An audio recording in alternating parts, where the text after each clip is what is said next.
Hello student, आज का हमारा टॉपिक है शिक्षा मनोविज्ञान के विषय क्षेत्र। चलिए देखते हैं शिक्षा मनोविज्ञान के कौन कौन से विषय क्षेत्र हैं।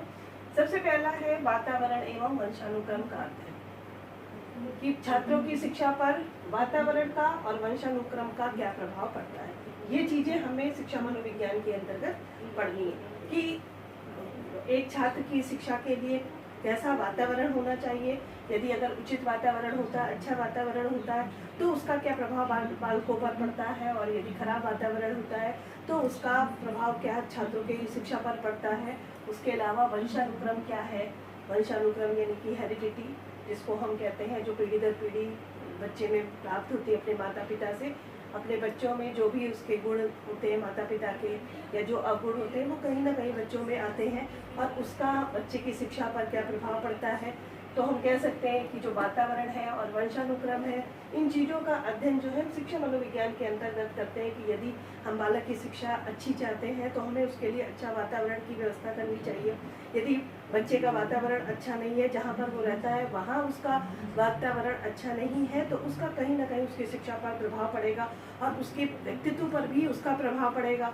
और यदि वंशानुक्रम हम कहते हैं कि कहीं अगर हम ये सुनते हैं कि उस बच्चे का जो दिमाग है अपने बहुत अच्छा है और वो अपनी मम्मी पापा का दिमाग पाया है, या उसके पिता डॉक्टर थे तो बच्चे के भी दिमाग इतना अच्छा है कि वो भी डॉक्टर बन सकता है। ये जो हम कहते हैं ये वंशानुक्रम, कि कहीं ना कहीं माता पिता के गुण या अवगुण बच्चों में आते हैं। तो ये हमारा जो क्या प्रभाव पड़ता है वंशानुक्रम का हमारे बालक की शिक्षा पर, उसका अध्ययन जो है हम शिक्षा मनोविज्ञान के विषय क्षेत्र के अंतर्गत करते हैं।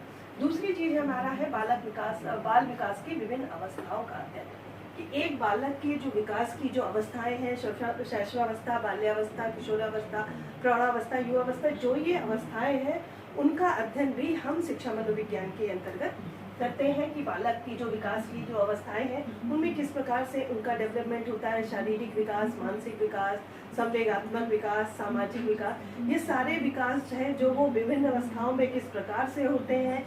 कैसे बाल्यावस्था में एक बालक का शारीरिक विकास होता है, किशोरावस्था में एक बालक का शारीरिक विकास, मानसिक विकास कैसे होता है, किशोरावस्था में बालक की क्या विशेषताएं होती हैं, उनके कौन कौन से जो विकास है उनको किस अवस्था में होता है।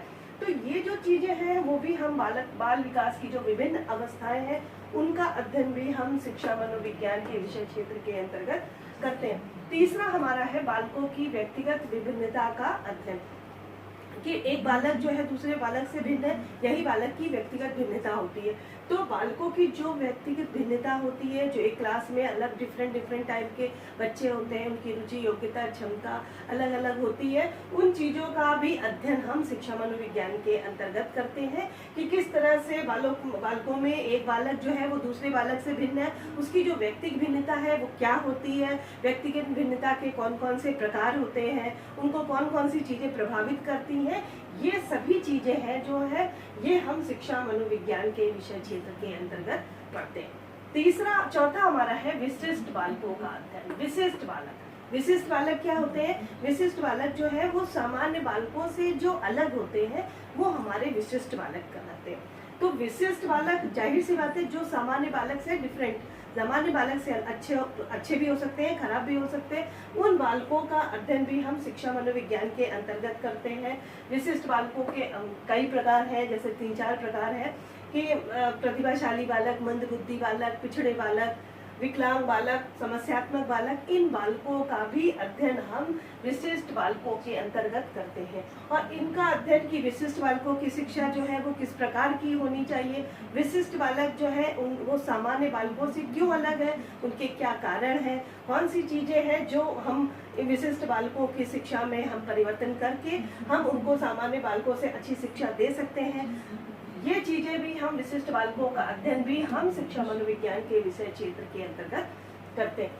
अगली हमारी है सीखने की प्रक्रिया का अध्ययन। सीखने क्या है, लर्निंग क्या है, किस तरह से हम शिक्षा में सीखते हैं। सीखना, जैसे कि हम जानते हैं, सीखना एक स्वाभाविक प्रक्रिया है। मनुष्य जन्म से लेकर अंत तक कुछ ना कुछ सीखता रहता है।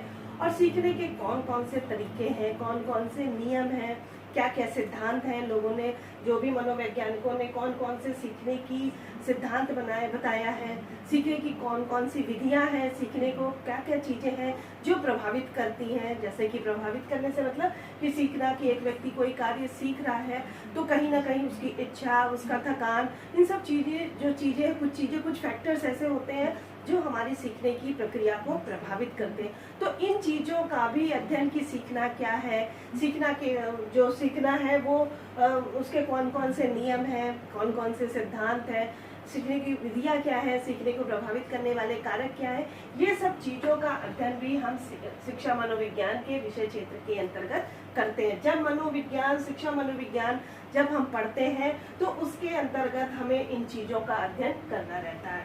अगला हमारा है सीखने में प्रेरणा का स्थान। प्रेरणा क्या है, मोटिवेशन क्या है, उसका सीखने में क्या स्थान है, हम अपने प्रेरणा के द्वारा सीखने को कैसे प्रभावित कर सकते हैं। यदि देखिए छोटी सी चीज़ है कि यदि हम किसी कार्य को करने के लिए प्रेरित करते हैं, यही चीज़ हमारी प्रेरणा होती है। कि मान लीजिए किसी कार्य को करने के लिए हमने उस बच्चे से कहा कि आप इस कार्य को करो तो तुम्हें पुरस्कार मिलेगा, तो पुरस्कार यहाँ पर क्या काम कर रहा है, प्रेरणा का काम कर रहा है। तो सीख रहा है कोई भी व्यक्ति कोई चीज़ सीख रहा है, उससे कहा गया कि अच्छे से किसी कार्य को करो, या मान लीजिए छोटे बच्चे से हम कहते हैं ABCD लिखने को, और उससे कहते हैं यदि तुमने इस चीज़ को बहुत अच्छे से लिख लिया तो हम तुमको पुरस्कार देंगे या टॉफ़ी देंगे या चॉकलेट देंगे। तो बच्चा क्या होता है, उस टॉफ़ी या चॉकलेट की लालच में जो है वो अच्छे से लिखना सीख जाता है। तो जो ये चीज़ है हमारी सीखने में प्रेरणा का स्थान, यहाँ पे चॉकलेट टॉफ़ी क्या है, हमारा मोटिवेशन है, प्रेरणा है कि हम उसको उस चीज़ से प्रेरित कर रहे हैं उस चीज़ को सीखने के लिए। तो सीखने में प्रेरणा का क्या स्थान है, इस चीज़ों का भी अध्ययन कि हमारी प्रेरणा क्या होती है, प्रेरणा के कौन कौन से प्रकार होते हैं, प्रेरणा सीखने में प्रेरणा का क्या महत्व है, क्या उपयोगिता है, इन चीज़ों का अध्ययन भी हम शिक्षा मनोविज्ञान के विषय क्षेत्र के अंतर्गत करते हैं। अगला हमारा है व्यक्तित्व का अध्ययन। व्यक्तित्व क्या है, व्यक्तित्व को अंग्रेजी में जैसे कि पर्सनालिटी बोलते हैं। व्यक्तित्व क्या है, एक आदमी की साधारण वेशभूषा को देखकर ही हम लोग जो है उसके व्यक्तित्व की पहचान करते हैं। यदि अगर किसी व्यक्ति ने बहुत अच्छे कपड़े पहने हैं, बहुत देखने में बहुत अच्छा लग रहा है, बहुत आकर्षक दिखाई दे रहा है, तो हम लोग उसको उसको ये जो व्यक्तित्व है उसको हम लोग बहुत अच्छा मानते हैं। तो ये तो साधारण बोलचाल की भाषा थी, पर जैसा कि हम लोगों ने मनोवैज्ञानिकों के द्वारा उस चीज़ को देखा कि हम केवल व्यक्तित्व को साधारण रूप में ही नहीं मान सकते कि व्यक्ति की जो बोलचाल की भाषा है या उसकी जो देखने में जो बाहरी रूप है वो अगर बहुत आकर्षक है तो वो उस व्यक्ति की जो व्यक्तित्व है बहुत अच्छा है। तो जो व्यक्तित्व क्या है, व्यक्तित्व को कौन कौन सी चीज़ें हैं जो प्रभावित करती हैं, व्यक्तित्व के कौन कौन से प्रकार हैं, किन किन मनोवैज्ञानिकों ने व्यक्तित्व को किस किस रूप में बांटा है, इन सब चीज़ों का अध्ययन भी हम शिक्षा मनोविज्ञान के विषय क्षेत्र के अंतर्गत करते हैं कि व्यक्तित्व क्या है।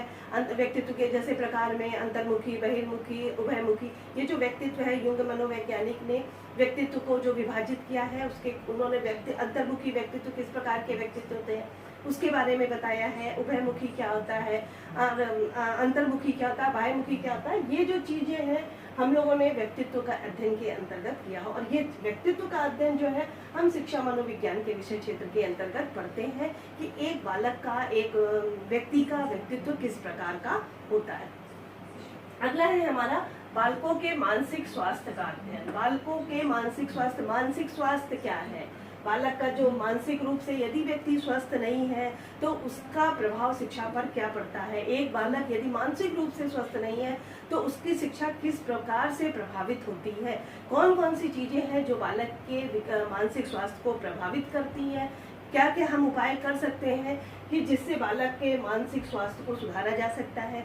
अब यहाँ पर चूंकि हम शिक्षा पढ़ रहे हैं, शिक्षा मनोविज्ञान का विषय क्षेत्र पढ़ रहे हैं, तो शिक्षा के अंतर्गत हम बालक के भी मानसिक स्वास्थ्य का अध्ययन करेंगे और एक शिक्षक के भी मानसिक स्वास्थ्य का अध्ययन करेंगे कि कौन कौन सी चीज़ें हैं जो एक शिक्षक और बालक दोनों के ही मानसिक स्वास्थ्य का अध्ययन करते हैं या उसके मानसिक स्वास्थ्य को प्रभावित करती है। तो यहाँ पर हम ये शिक्षा मनोविज्ञान के अंतर्गत बालक के मानसिक स्वास्थ्य का अध्ययन करते हैं और ये हमारी शिक्षा मनोविज्ञान का विषय क्षेत्र है। तो अगला हमारा है 9वां मापन और मूल्यांकन संबंधी अध्ययन। मापन क्या है, मूल्यांकन क्या है, इसका अध्ययन भी हम शिक्षा मनोविज्ञान के अंतर्गत करते हैं। कोई भी चीज़ जब हम संख्यात्मक रूप में नापते हैं तो वो हमारा मापन कहलाता है और जब कोई चीज़, किसी भी चीज़ को जब हम गुण या विशेषताओं के आधार पर नापते हैं तो वो हमारा मूल्यांकन करता है। मूल्यांकन जो है वो मापन की व्याख्या करता है कि कोई भी चीज़ कैसी है, कितनी है, कोई भी चीज कितनी है ये हमारी मापन कहलाती है, कोई भी चीज कैसी है ये हमारा मूल्यांकन कहलाता है। जैसे कि एक कपड़े की हमने नाप ली, तो ये कपड़ा 1 मीटर का है, ये 1 मीटर हमारा मापन कहलाया, क्योंकि हमने उसको संख्यात्मक रूप में नापा। और मूल्यांकन क्या है, ये कपड़ा जो 1 मीटर का है वो उसकी क्वालिटी क्या है, यानी कि वो कैसा है, जो कैसा यहाँ पे शब्द आया वो हमारा मूल्यांकन कहलाता है। तो मापन और मूल्यांकन संबंधी अध्ययन भी हम शिक्षा मनोविज्ञान के अंतर्गत करते हैं कि मापन क्या है, मूल्यांकन क्या है, मापन के कौन कौन से स्तर हैं, किस किस आधार पर हम मापन करते हैं, और मूल्यांकन के कौन कौन से मूल्यांकन, किस तरह से हम मूल्यांकन करते हैं, मापन और मूल्यांकन में क्या अंतर है, इन चीजों का ज्ञान भी हम शिक्षा मनोविज्ञान के विषय क्षेत्र के अंतर्गत करते हैं। अगला है हमारा निर्देशन एवं परामर्श का अध्ययन। निर्देशन क्या है एवं परामर्श क्या है, इसका भी अध्ययन हम शिक्षा मनोविज्ञान के विषय क्षेत्र के अंतर्गत करते हैं। निर्देशन यानी कि गाइडेंस, किसी भी चीज के लिए उसको, किसी बच्चे को मार्गदर्शन करना, उसको गाइड करना, ये हमारा निर्देशन कहलाता है। एवं परामर्श क्या होता है, परामर्श जो भी चीज हम उसको निर्देशित करते हैं, कोई भी चीज उसको मार्गदर्शन करते हैं, उसके अलावा जैसे मान लीजिए किसी बच्चे की कोई समस्या होती है, उस समस्या को हमें समझना, उसको सही गाइडेंस देना, और उसके अलावा उसका इलाज करना, उस समस्या का समाधान करना। तो जहाँ पर किसी भी समस्या का हम समाधान करते हैं वो हमारा परामर्श के अंतर्गत आते हैं। तो निर्देशन क्या है, परामर्श क्या है, इसका अध्ययन भी हमें शिक्षा मनोविज्ञान के अंतर्गत करना है कि शिक्षा में कोई भी बच्चे की जो शिक्षा है उसमें निर्देशन का क्या कार्य है, परामर्श का क्या कार्य है, और परामर्श के द्वारा हम एक बालक की शिक्षा को किस तरह से प्रभावित करते हैं, किस तरह से उसकी शिक्षा को बनाते हैं, प्रभावशील बनाते हैं, ये चीजें भी हम निर्देशन और परामर्श के अंतर्गत पढ़ते हैं। तो ये जो चीजें अभी तक हमने जितने ये 10 पॉइंट्स पढ़े, ये शिक्षा मनोविज्ञान के विषय क्षेत्र है। ये शिक्षा मनोविज्ञान क्या है, उसके टॉपिक के अंतर्गत हमारा एक एक पॉइंट है कि शिक्षा मनोविज्ञान के अंतर्गत जिन किन किन चीजों का हम अध्ययन करते हैं।